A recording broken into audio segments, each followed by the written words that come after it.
महालक्ष्मी महासरस्वतीभ्यो नमो नमः गन्धक्षतपुष्पं समर्पयामि च नमो नमः ओम नमस्ते रुद्रमन्यवौतुतैकवे नमः बाहुव्यामुदते नमः जाते दशवतनुरघोरापापकाश्नि तया नस्तन्वासन्तमया गिषन्ताविचाकसे श्रीसते लक्ष्मीनित्यं अहोरात्रे पार्श्वे नक्षत्राणि रूपमश्नव्यात्तम् कृष्णं निधानं मैघान सर्वलोकं मे खम्म जामो दुर्संस्थाते विकुण्ठते शिवाङ्गतः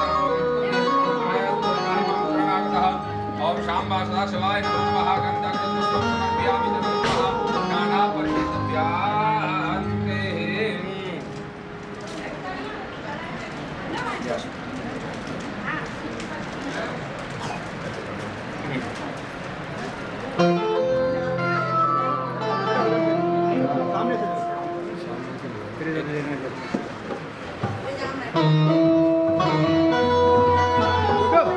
मोरो आने रख मोरो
सभी अपने अपने स्थान पर खड़े हो जाएं। श्री शिव महापुराण की पावन आरती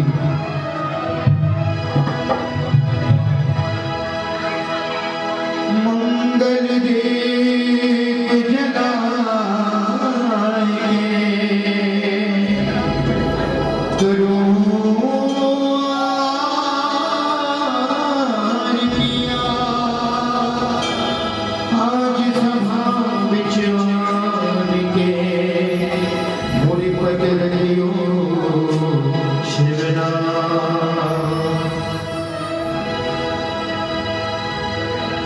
श्री शिव महापुराण की है आरती पापियों को पाप से निकालती।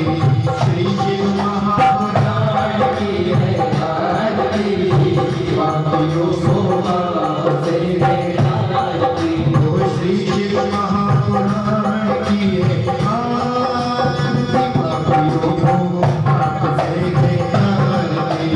श्री शिव महापुराण की है आरती पापियों को पाप से निकालती।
बोलिए शिव महापुराण की जय।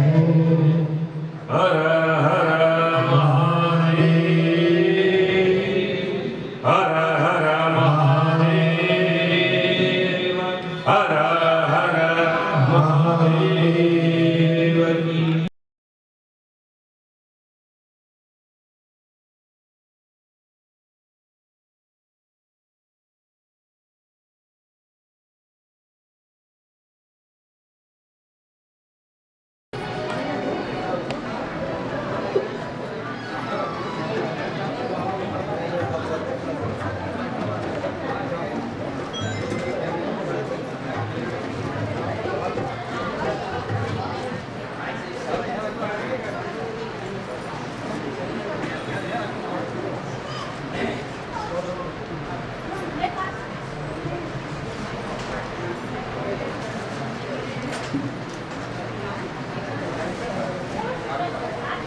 सभी लोग प्रेम से बोलिए ओम नमः शिवाय।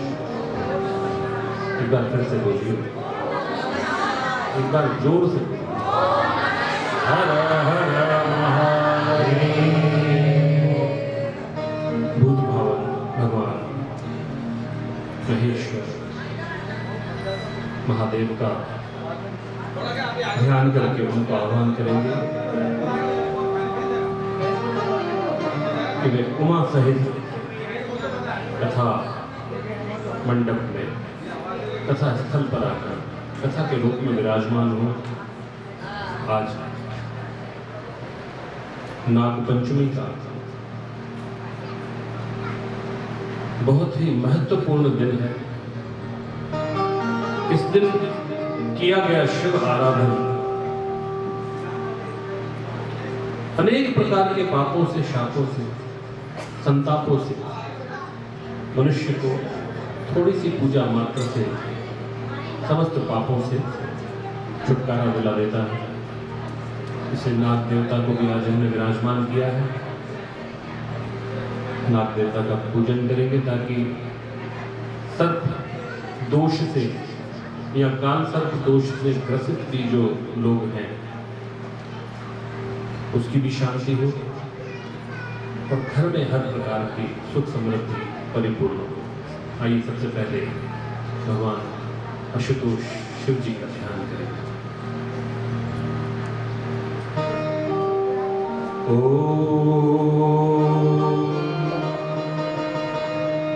वंदे देव उमापतिं सुरगुरुं वंदे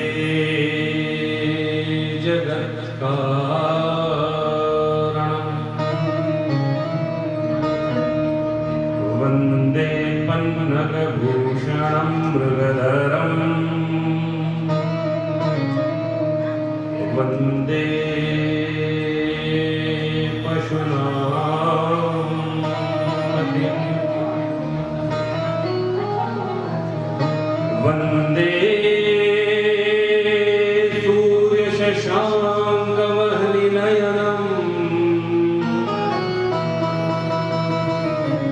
वंदे मुकुंद प्रियं वंदे भक्तजनाश्रयं च वरदं वंदे शिवं शंकरम्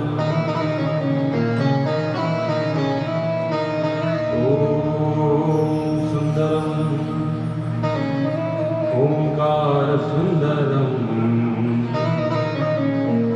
शिव सुंदरम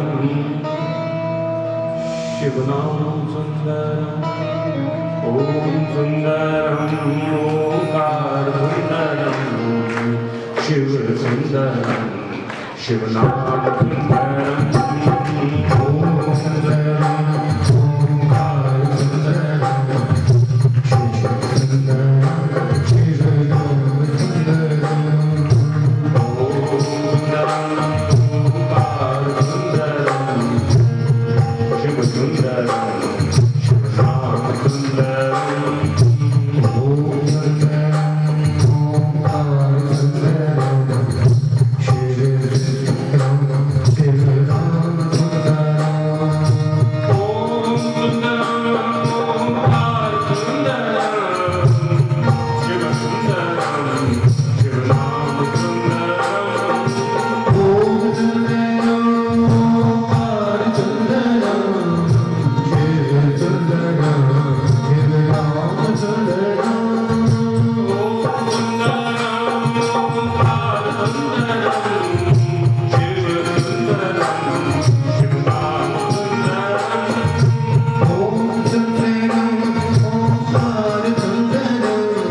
उच्चारण करना चाहिए। हर हर महादेव की जय, हर हर महादेव की जय।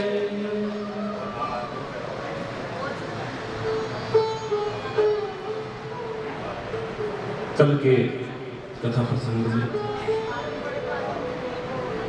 हमने अद्भुत, अविस्मरणीय, अलौकिक शिव चरित्र का श्रवण किया। भगवान शिव का माता सती से वियोग, माता सती का दक्ष प्रजापति के यज्ञ में आत्मदाह करना,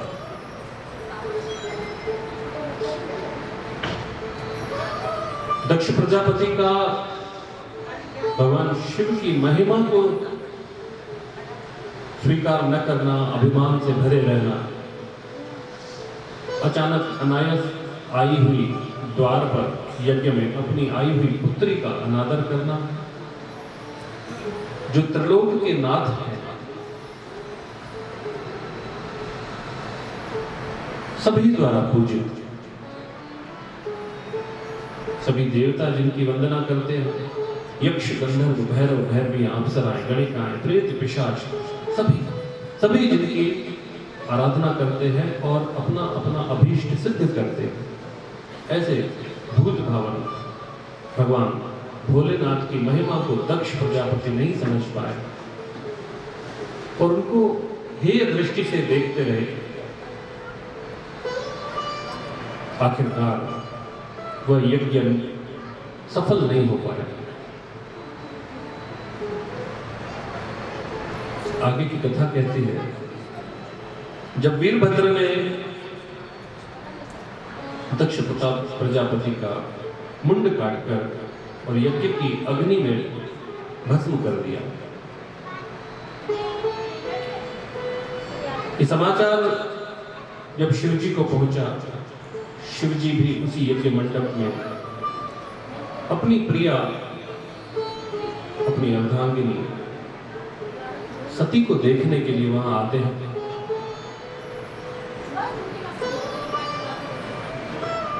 और सती का पार्थिव शरीर पड़ा हुआ मेरे महादेव जब देखते हैं,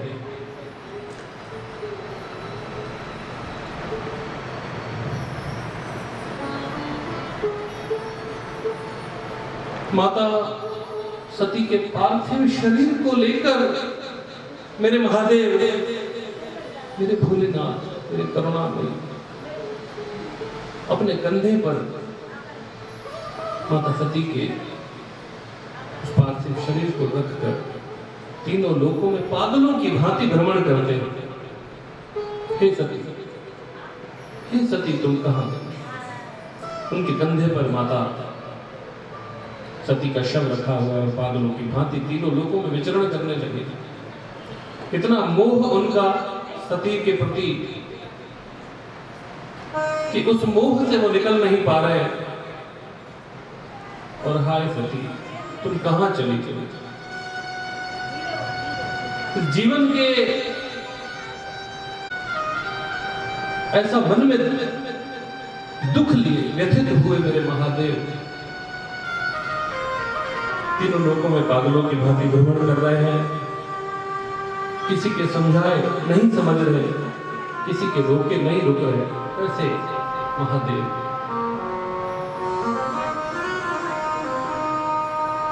ब्रह्मा जी ने भी उनका मोह भंग करने का प्रयास किया, नारायण ने भी उनका मोह भंग करने का प्रयास किया,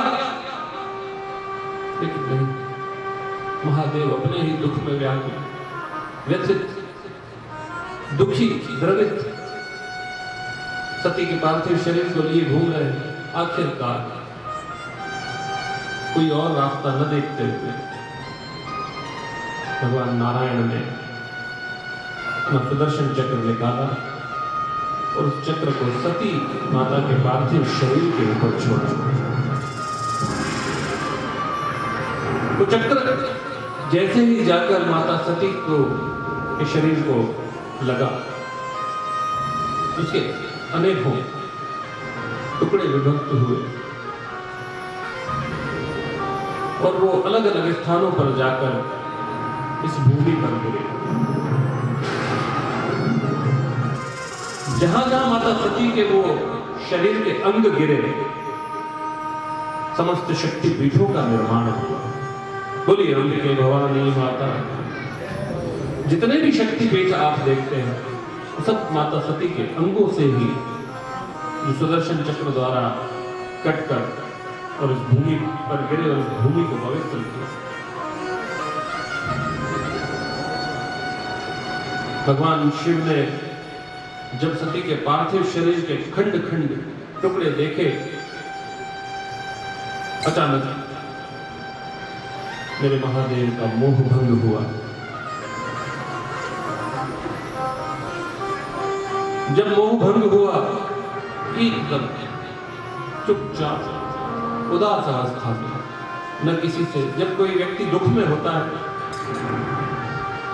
जब कुछ ऐसी परिस्थितियां आती है ना, किसी से कह पाता है और ना कहे बिना रह पाता है, तो मनुष्य को लगता है कि कुछ भी नहीं चाहिए, बस एकांत चाहिए।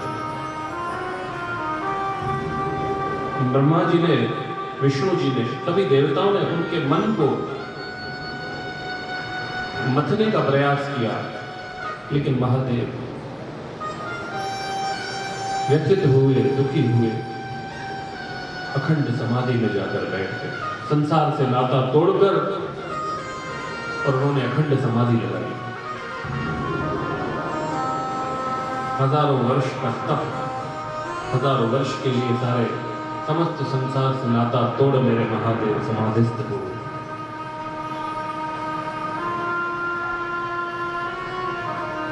कोटि कोटि वंदन मेरे प्रभु को, जो एकदम सांसारिक वृत्ति को छोड़कर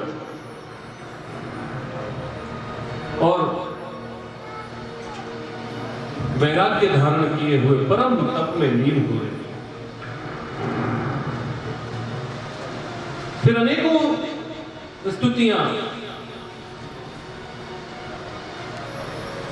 भगवान विष्णु और ब्रह्मा जी ने की। यहां ऊपर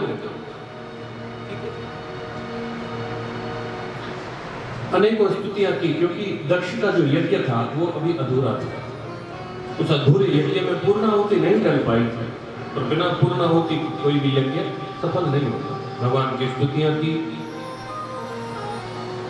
मेरे करुणामयी भोलेनाथ, जो सब पर करुणा बरसाने वाले, अपना दुख, अपनी तकलीफ, अपनी पीड़ा विस्मृत करके और ब्रह्मा और विष्णु की का निवेदन स्वीकार करते हैं। ब्रह्मा और विष्णु ने बोला कि हे समस्त जगत के आधार, हे भूत भगवान, हे भूत भवन भोलेनाथ, कृपा करिए, कृपा करिए। दक्ष आपकी महिमा को नहीं समझ पाया प्रभु, इसलिए उसका मुंड मर्दन हुआ। लेकिन जो शास्त्रों की विधि है, हे महादेव चलिए, जब तक दक्ष के द्वारा पूर्णाहुति नहीं डलेगी तब तक ये यज्ञ पूर्ण नहीं होगा। कृपा करिए करुणानाथ, कृपा करिए। अपने दुख को भुलाकर मेरे भोलेनाथ अपनी सारी पीड़ा को एक तरफ रख के ब्रह्मा और विष्णु के साथ उसी दक्ष प्रजापति के यज्ञ में पहुंचते हैं। जिन जिन देवताओं के अंग भंग हुए थे उन्हें पुनः वही स्वरूप प्रदान करते हैं। वीरभद्र को बुलाया और कहा कि हे वीरभद्र, दक्ष प्रजापति का जो मुंड तुमने काटा था वो कहां है? वीरभद्र ने कहा प्रभु, वह मुंड तो मैंने यज्ञ की अग्नि में भस्म कर दिया, लेकिन यज्ञ की पूर्णता जरूरी थी, इसलिए यज्ञ पशु बकरे का मुंड काटकर मृत संजीवनी विद्या से दक्ष प्रजापति को पुनर्जीवित करते, पुनर्जीवित किया। अच्छा, बकरे का ही सिर क्यों लगाया? क्योंकि दक्ष बड़ा अभिमानी था। दक्ष प्रजापति मैं प्रजापति हूं, मैं देवताओं का अधिष्ठाता हूं, मैं यज्ञ का अधिष्ठाता हूं। वो जो मैं थे, ये मैं कौन करता है? बकरा ही तो करता है। बकरे से कुछ बोलो तो बोलेगा मैं, और वही दक्ष की मैं है। तो बकरे का मुंड काटकर दक्ष प्रजापति को मृत संजीवनी विद्या से मेरे महादेव ने पुनर्जीवन दिया है। पुनर्जीवित करने के बाद यज्ञ में पूर्णाहुति डली, और तब जाकर यज्ञ के अधिष्ठाता दक्ष प्रजापति ने मेरे महादेव की महिमा को स्वीकार किया है और उनके चरणों की वंदना की है। चरणों में गिरकर अनेकों बार क्षमा याचना की है और उनके चरणों में नतमस्तक हुआ। जबकि सती का दाह भी दक्ष प्रजापति के कारण हुआ। फिर भी मेरे मौधड़दानी, मेरे महादेव, करुणा बरसाने वाले करुणामयी भगवान क्षमा की कृपा।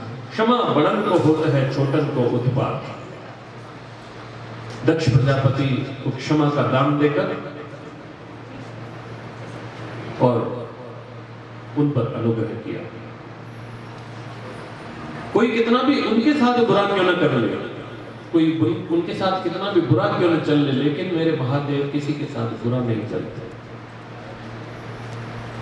बुरे को भी सदमार्ग पर लाकर और भला करने वाले एकमात्र देव हैं, देवों के देव हैं महादेव।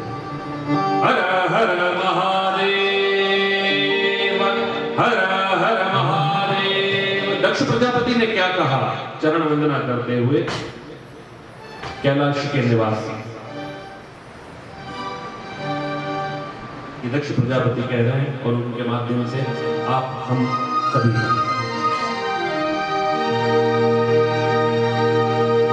शिव समान दाता नहीं, विपत्ति विनाश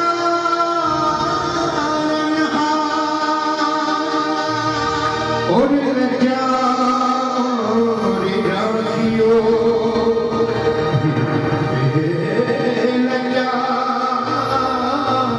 और राखियो। शिव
दक्ष प्रजापति का उद्धार करने के उपरांत महादेव पुनः अपनी समाधि में लीन होते हैं। संसार से नाता त्याग समाधि से हुए। फिर माता सती का अगला जन्म होता है, उसकी कथा आती है, लेकिन उससे पूर्व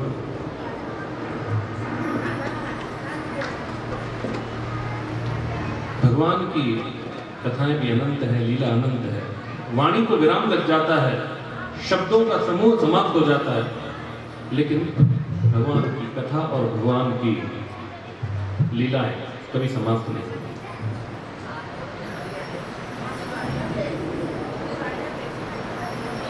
आज हम तीसरे दिन की कथा श्रवण करने के लिए, कथामृत का पान करने के लिए आप हम सभी एकत्रित हुए हैं।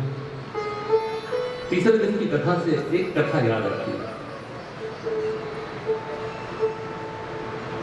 एक राजा ने शिव महापुराण की कथा का आयोजन करवाया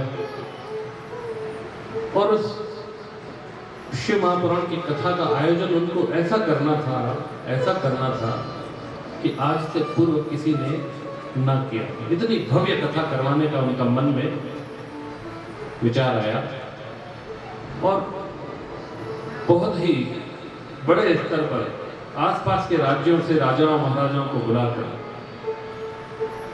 गली गली, नगर नगर, गांव गांव सब जगह ढिंढोरा पिटवाया। शिव महापुराण की भव्य कथा आयोजित की गई है, सभी इसमें शामिल हुए। और वैसे भी कथा का नियम है, जब भी कोई कथा हो तो कथा का प्रचार प्रसार दूर दूर तक होना चाहिए। आजकल ये सुविधाएं हैं कि हम सोशल मीडिया के माध्यम से कहीं भी पहुंच सकते हैं, कोई भी हम तक पहुंच सकता है। बस कथा का श्रवण प्राप्त होना चाहिए, किसी भी माध्यम से हो। जो दूर दराज से है नहीं आ पाते तो इस तरीके से ही कथा का आनंद ले, लेकिन जो पहुंच सकते हैं उन्हें प्रत्यक्ष रूप से अपनी उपस्थिति कथा में देनी चाहिए। तो उस राजा ने बहुत ही बड़े पैमाने पर, बहुत ही अच्छे स्तर पर कथा आयोजित की। कथा का प्रथम दिन आरंभ हुआ। मंच पर बैठे जो कथावाचक, कथा महात्मा थे, सबसे पहले जो उनके मुख से शब्द निकले, सबसे पहले शब्द उनके ये निकले कि होनहारी तो भोगनी ही पड़ती है। होनहारी तो भोगनी ही पड़ती है। कुछ भी कर लो, जो भाग्य में लिखा है वो आपके बिल्कुल होना ही है। कोई चीज उसको काट नहीं सकती। राजा ने जब ये वचन सुना, किनके? महात्मा जी के मुखारविंद से, राजा का मन दूषित हो गया। अरे जब इतनी सारी कथा करवा के, इतना सारा दान पुण्य करके, इतना बड़ा आयोजन करवा के, इतना बड़ा धार्मिक कृत्य करने के बाद भी होनहारी भोगनी है, कोई हमारे कुछ कर्मों को काट नहीं सकता, तो फिर क्यों करना? क्यों इतनी कथा का आयोजन करना? क्यों दान पुण्य करना? क्यों धर्म करना? मन दूषित विचार से दूषित हो गया और मन में प्रण किया कि ये कथा अंतिम कथा, इसके बाद में कोई कथा, कोई दान पुण्य, कोई दान धर्म, कोई पूजा पाठ कुछ भी नहीं करूंगा। इससे अच्छा जो राज्य का सुख मिला है, जो भोग मिला है, उसका सुख भोग क्यों ना करूं? जब हमें कोई धार्मिक कर्म, कोई आयोजन, कोई कथा, कोई यज्ञ हमारा भला कर ही नहीं सकता, हमारे कर्म को काट नहीं सकता, तो फिर क्या मतलब है? और ऐसा मन में विचार करके दूषित मन से कथा नहीं कराऊंगा, ऐसा मन में संकल्प कर दिया। तो जो राजा का पहले दिन इतना मन में हलचल थी, कथा करवाऊं, सबसे बड़ा आयोजन करवाऊं, दूर दराज से लोग आने चाहिए, पांडाल खचाखच भरा होना चाहिए, वो उसकी रुचि कथा के प्रति दूसरे दिन, पहले दिन से ही खत्म हो गई। दूसरे दिन राजा कथा मंडप में थोड़े विलंब से पहुंचा। विलंब से पहुंचा और बैठने के बाद कथा में रुचि न देकर थोड़ा ध्यान इधर, थोड़ा ध्यान उधर, थोड़ा बातचीत करना, थोड़ा हास्य प्रमाद करना, मतलब कथा की तरफ ध्यान न देकर अन्य चीजों की तरफ वो ध्यान देने लगा। ठीक है, दूसरे दिन की कथा भी समाप्त हुई। कथा का तीसरा दिन हुआ, जैसे हमारी कथा का भी तीसरा दिन। कथा का तीसरा दिन हुआ, राजा का ध्यान और भी कम उठ के चला जाए बीच में, कहीं दीवारों में, कहीं छतों में, कहीं इससे बातचीत करने में, कहीं उससे बातचीत करने में, और पूरी तरह उसकी रुचि कथा से समाप्त हो चुकी थी। फिर थोड़ी देर कहीं विचरण करने के बाद आके वापस बैठा और ध्यानपूर्वक कथा न सुनते हुए देखकर जो महात्मा थे, उन्होंने एक बारीक दृष्टि राजा के ऊपर रखी और सारा हाल जान लिया कि इस राजा का मन आखिर क्यों दूषित हुआ। महात्मा जी बोले, राजा मैं यहाँ तीसरे दिन की कथा कह रहा हूं, आप अभी पहले दिन पे ही अटके हुए हो। राजा को एकदम से झटका सा लगा कि महात्मा जी को कैसे भान पड़ा कि पहले दिन के पहले शब्द के कारण ही मेरा मन विचलित हो गया। बोले, नहीं महाराज, ऐसी कोई बात नहीं। बोले, नहीं, मैं समझ गया हूँ राजन, मैं समझ गया हूँ। लेकिन हे राजन, आप आज के दिन की कथा सुन लो, थोड़ा सा कान और थोड़ा सा ध्यान लगाकर, थोड़ा कान और ध्यान लगाकर आज की कथा सुनो। आपके मन की जिज्ञासा शांत होगी, कल आपको इसका चौथे दिन में उत्तर मिल जाएगा। तब राजा ने एकाग्रचित्त होकर सारी चीजों से ध्यान हटाकर और जो बची कुची कथा थी तीसरे दिन की श्रवण की। तीसरे दिन की कथा भी आकर समाप्त हुई। राजा अपने घर गए, अपने महल में। इतने बड़े आयोजन की तैयारियों में थकान से चूर थे और थक के चूर हुए जैसे ही घर गए, खाना खाया, आलस्य आया, नींद आने लगी, सो गए। जैसे ही राजा को निद्रा लगी, निद्रा आने के पश्चात राजा को स्वप्न देखा। राजा ने सपने में देखा कि वो शिकार के लिए निकले हैं जंगल में और कुछ उनके सैनिक भी उनके साथ साथ हैं। थोड़ा ध्यानपूर्वक सुनना, बड़ी तार्किक कथा है। ये कथा बार बार प्राप्त नहीं हो पाती है, इसलिए आप लोग भी राजा की तरह मत सुनिए, इधर उधर पूरी तरह इसको ध्यान देकर सुनिए। राजा घर में गए, महल में अपने खाना खाकर सोए और जैसे ही उनको नींद लगी, उनको एक स्वप्न देखा। स्वप्न में देखते हैं कि वो घोड़े पर चढ़कर और शिकार के लिए निकले हैं, उनके साथ में कुछ सैनिक भी उनके पीछे पीछे हुए हैं। थोड़ा जंगल में आगे पहुंचे तो राजा को एक हिरण दिखाई देता है। हिरण को देखकर राजा ने अपने तरकश से बाण निकाला और निशाना साधते हुए हिरण के पीछे पीछे दौड़ने लगे। अब हिरण तो कभी इधर छलांग मारे, कभी उधर छलांग मारे, कभी इधर छलांग, कभी उधर छलांग। राजा ने भी आव देखा न ताव देखा, तबड़क तबड़क तबड़क घोड़ा दौड़ाया अपना हिरण के पीछे। हिरण दौड़ता दौड़ता दौड़ता दौड़ता एक वन से निकलकर दूसरे वन में प्रवेश कर गया। राजा भी अपने सैनिकों को पीछे छोड़ तबड़क तबड़क घोड़ा दौड़ाते हुए हिरण के पीछे दूसरे वन में प्रवेश कर गए। हिरण तो हाथ नहीं लगा, उल्टा रास्ता भटक गए। सूर्यास्त का समय हुआ। हाँ, ऐसे ही दौड़ा था, थोड़ा तेज। सूर्यास्त का समय हुआ, चारों तरफ वन में अंधेरा सा होने लगा। राजा रास्ता भटक गए। जंगल में सारी दिशाएं एक समान प्रतीत होने लगी। जहां जाए वहां अंधेरा, जहां जाए वहां भटका, कोई मार्ग नजर नहीं आ रहा था।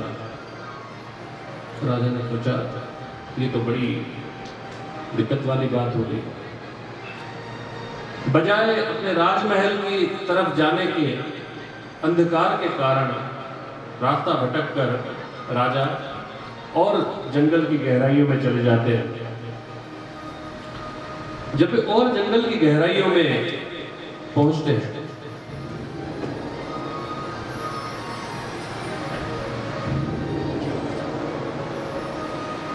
जब और वन की गहराई में पहुंचते हैं तो वहां पे क्या देखा कि कुछ कबीले वाले आपस में, कबीले का आपने माहौल देखा होगा कैसा रहता है, मशालें जलाकर और थोड़ा अंधकार को दूर करके। जैसे ही राजा वहां पहुंचे, छोटे छोटे कुछ बच्चे दौड़ते हुए आते हैं और राजा को आके टांगों से पकड़ लेते हैं। बाबा आ गए, बाबा आ गए, बाबा आ गए, और आकर उन्होंने राजा को टांगों से पकड़ लिया। राजा छुड़ाने लगे, अरे मैं तुम्हारा बाबा नहीं हूं भाई, छोड़ो मुझे। अभी बच्चों ने छोड़ा ही नहीं था कि इतने में कुछ महिलाएं दौड़ती हुई आई। अरे बाबा आ गए, बाबा आ गए। महिलाओं ने आकर और राजा को पकड़कर बाबा। अभी राजा उनसे चंगुल छुड़ाते, इतने में कुछ भाई बंधु, कुछ पुरुष भी आ गए और सबका मुंह खुला का खुला रह गया। अरे बाबा। राजा ने कहा, भाई मैं तुम्हारा बाबा नहीं हूं, मैं इस राज्य का राजा हूं, ये तुम्हारा जो कबीला है वो भी मेरे राज्य की सीमा में ही लगता है। मैं शिकार करते करते अपना पथ भटक गया हूं और इस वन में आकर पहुंचा हूं। मुझे मार्ग सुझाओ ताकि मैं अपने राजमहल में जाकर सुखी हो पाऊं। उन्होंने कहा, बाबा आप आए हो और फिर से जाने की बात कर रहे हो, हम आपको नहीं जाने देंगे। बोले, अरे भाई मैंने तुमसे कहा कि मैं तुम्हारा बाबा नहीं हूं। बोले, बाबा आप ऐसी बात क्यों करते हो, क्या नाराजगी है, क्या गलती हो गई हमसे? ये आपके पोते पोतियां, ये आपकी बहुएं, हम आपके पुत्र, ये पूरा कबीला, आपका परिवार आपके सामने है और आप बोल रहे हो कि मैं तुम्हारा बाबा नहीं हूं। बाबा ऐसा जो है अन्याय मत करो हमारे साथ। राजा पहले ही मार्ग भटकने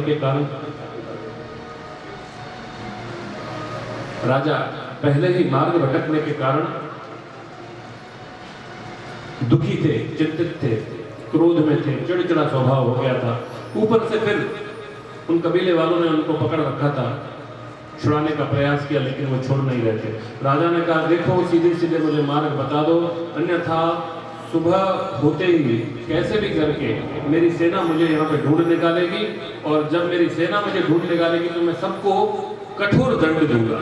इसीलिए इस दंड को भोगने से पहले ही आप मुझे मार्ग बता दो ताकि मैं जाकर सुखी हो।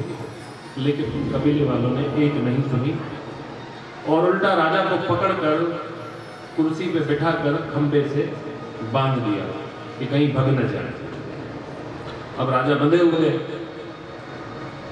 बोले देखो मैं बार बार कह रहा हूं मेरी सेना मुझे ढूंढते हुए आ ही जाएगी तो अच्छा है कि आप मुझे उससे पहले मुक्त कर दो। लेकिन कबीले वालों ने नहीं सुनी। कुछ समय बीता तो एक महात्मा जी उधर से विचरण करते हुए निकले। उन्होंने देखा सिर पे मुकुट, कानों में कुंडल भी है, स्वर्ण आभूषण धारण किए हुए, मणिक मोतियों की मालाएं पहने हुए, हो न हो ये तो वेशभूषा से तो राजा प्रतीत होते हैं। लेकिन राजा है तो ये कबीले वालों के संग संग क्या कर रहे हैं और कबीले वालों ने इनको बांध कर क्यों रखा है? क्या माजरा है, जाकर जरा पता करें। जब वो पहुंचे उनके नजदीक तो बोले कि क्या माजरा है भाई, क्यों आपने इनको बांध के रखा है? तब उन कबीले वालों ने उन महात्मा जी को बोला, देखिए महात्मा जी ये हमारे बाबा है और 3 दिन पहले चले गए थे, अब ये फिर से आ गए हैं और हमने इनको जब कहा कि आप पुनः आ गए हो तो फिर ये जाने की बात कर रहे हैं, तो हम इनको कैसे जाने दें? ये इनके पोते पोतियां, ये इनकी बहू है, हम इनके पुत्र, ये पूरा कुनबा कुटुंब जो है इनका सामने खड़ा हुआ है और ये फिर जाने की बात कर रहे हैं। तो बोले जाने की बात तो कर रहे हैं लेकिन पहले कहाँ गए थे जो लौट कर आ गए? पहले कहाँ गए? 3 दिन पहले कहाँ चले गए थे? बोले वो महात्मा जी 3 दिन पहले ये मर गए थे, 3 दिन पहले मर गए थे और ये फिर वापस आ गए। अब बताइए मरा हुआ कोई चला जाए और फिर वापस आ जाए तो उसको हम कैसे जाने देंगे? महात्मा जी ने सोचा कि दैवीय या मानुष्य ऐसा कोई उपाय तो है नहीं जो मरा हुआ व्यक्ति वापस आ पाए। कहीं ना कहीं इनकी सोच में थोड़ी सी कुछ गलती है। अच्छा बोले 3 दिन पहले जब ये मर गए थे तो आपने क्या किया था? बोले जब ये मरे थे तो हमारे कबीले की प्रथा है कि गड्ढा खोद के कब्र बना के उसमें हम लोग गाड़ देते हैं। तो देखो 3 दिन में मरा हुआ व्यक्ति यदि जमीन में गाड़ा जाए तो उसका शरीर जो है पूरी तरह नष्ट नहीं हो जाता। चलो जहां पर उनको गाड़ा था वहां चलते हैं, गड्ढे को पुनः खोदते हैं। अगर वहां से कोई निकलता है तो समझ लो ये तुम्हारे बाबा नहीं है, कोई हम शक्ल है उनके। लेकिन राजन अगर वहां पे कोई नहीं निकला तो समझ लेंगे कि हम तुम ही वहां से निकल के आए और तुम्हें फिर कबीले का सरदार बन के इनके साथ में रहना है। अब राजा को अपना विश्वास था कि जब मैं हूं ही नहीं तो फिर वहां पे कोई ना कोई तो होगा। राजा ने कहा चलो, और सारे कबीले वालों को साथ में लेकर जब उसी कब्र पर पहुंचते हैं और उसकी खुदाई करते हैं, जैसे ही उस गड्ढे को थोड़ा खोद खोद कर गहरा किया, हूबहू नाक नक्श, हूबहू रंग रूप, हूबहू कद काठी वाला, हूबहू उम्र वाला, सब प्रकार से समान दिखने वाला एक और पुरुष उस कब्र में लेटा हुआ।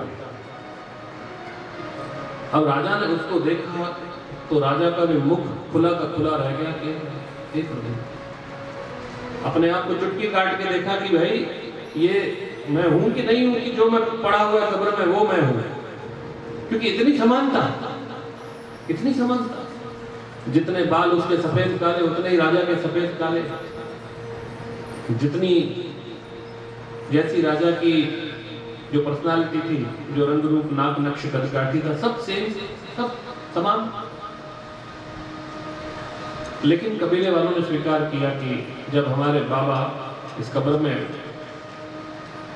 अभी तक हैं तो फिर ये कोई और है। उन्होंने क्षमा मांगी। इतने में राजा के घुड़सवार भी राजा को ढूंढते ढूंढते उस वन में पहुंचे और राजा को साथ में लेकर वापस राजमहल में आ गया।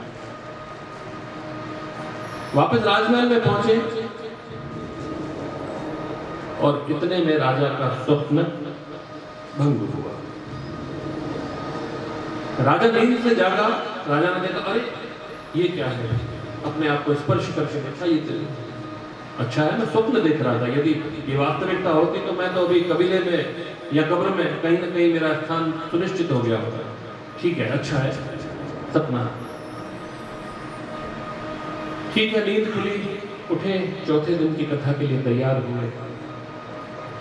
कथा मंडप में पहुंचे, अपना आसन ग्रहण किया, कथा आरंभ हुई। चौथे दिन महात्मा ने कहा, क्यों राजा, आपको आपकी जिज्ञासा का हल मिल गया? आपके अंदर जो अशांति थी वो शांत हुई? बोले महाराज समझा नहीं। बोले अरे रात को तुमने स्वप्न देखा? बोले हाँ महाराज देखा। स्वप्न में ये वाकया देखा, कबीला देखा, कबीले में अपने आप को देखा, कब्र में देखा? बोले हाँ महाराज, सब देखा। प्रभु आप तो सब जानते हैं। बोले सुनो राजा, अब जब कथा का पहला दिन हुआ था और मैंने कहा था कि हुअणहारी भोगनी भी पड़ती है, तब से आपका मन दूषित हुआ। आपने सोचा जब हुअणहारी भोगनी है तो क्यों हम पूजा पाठ करें, क्यों वेद शास्त्रों का अध्ययन करें, क्यों दान धर्म करें, क्यों कथाओं का आयोजन करें, क्यों कोई धार्मिक कर्म करें। और आपने सोचा कि अब आज जब सब व्यर्थ है, भोगना ही है, कोई भी चीज हमें बचा नहीं सकती, तो आप कथा तो सुनने लगे लेकिन दूषित मन के साथ सुनने लगे और आपने सभी धर्म कार्यों को त्यागने का मन बना लिया। तो हे राजन, ये 3 दिन की जो कथा आपने सुनी है ना, आड़ी टेढ़ी जो भी इधर उधर ध्यान देते हुए, बिना ध्यान के, बिना एकाग्रता के, बिना श्रद्धा के, बिना भाव के, क्योंकि राजा का मन तो भटक गया था पहले दिन से। तो बोले 3 दिन जो आपने ये कथा सुनी है बिना भाव के, श्रद्धा के, उसका भी फल आपको मिला है। और उसका फल ये है राजन कि जिसको आप कबीले के सरदार के रूप में कब्र में देखकर आए, वो कोई और नहीं था, वो आप ही थे। बोलिए शंकर भगवान की, हर हर महादेव। वो आप ही थे राजन, कोई और नहीं था। क्योंकि इस जन्म के बाद जो अगला जन्म है, इस जन्म के बाद जो अगला जन्म है राजन, वो आपको कबीले के सरदार के रूप में लेना था, लेकिन वो कट गया। वो आप नहीं लोगे। ये 3 दिन की कथा का आपको फल मिला है, आपका अगला जन्म कट गया। और आप सोचो अगले जन्म में आप और कर्म करते, कर्म से और प्रारब्ध बनता, और प्रारब्ध से और जन्म, और जन्म से और प्रारब्ध। इस तरह आप जन्म जन्मांतरों के कालपाश से बंधे रहते, लेकिन आपके 84 का चक्कर मात्र 3 दिन की कथा सुनने से छूट गया। ऐसी मेरी भोलेनाथ, मेरे महादेव की शिव महापुराण की कथा है, जो अगर आपने थोड़ा सा बिना श्रद्धा के भी सुन ली, कथा में आ गए, तो कहीं ना कहीं आपके जन्मों का, जन्म जन्मांतरों का पाप शाप नष्ट कर देती है। हर हर महादेव, हर हर महादेव, हर हर महादेव। 84 लाख योनियां, कीट पतंग, पशु पक्षी वनचर, जलचर, आकाश में विचरण करने वाले सभी को मिलाकर 84 लाख योनियां शास्त्रों में कही गई है, लेकिन एक मनुष्य मात्र को ही अपना नाम मुख से उच्चारित करने का परम सौभाग्य ईश्वर ने मनुष्य को दिया है। और मनुष्य होकर भी यदि हम ईश्वर की आराधना से, ईश्वर की भक्ति से, ईश्वर के नाम से विमुख रहें तो हमसे बड़ा पापी भी इस संसार में कोई नहीं है। बोलिए हर हर महादेव। फिर से बोलिए हर हर महादेव, जोर से बोलिए, दोनों हाथ ऊपर उठा के बोलिए हर हर। ये आवाज कैलाश तक जानी चाहिए। तो मनुष्य योनि को पाकर और हमें नाम का सहारा लेकर, कीर्तन का सहारा लेकर, भजन का सहारा लेकर कैसे भी करके भगवान से अपने आप को जोड़ रखना। तेरे द्वार आया हूँ मैं, दर्शन दे दो भोलेनाथ।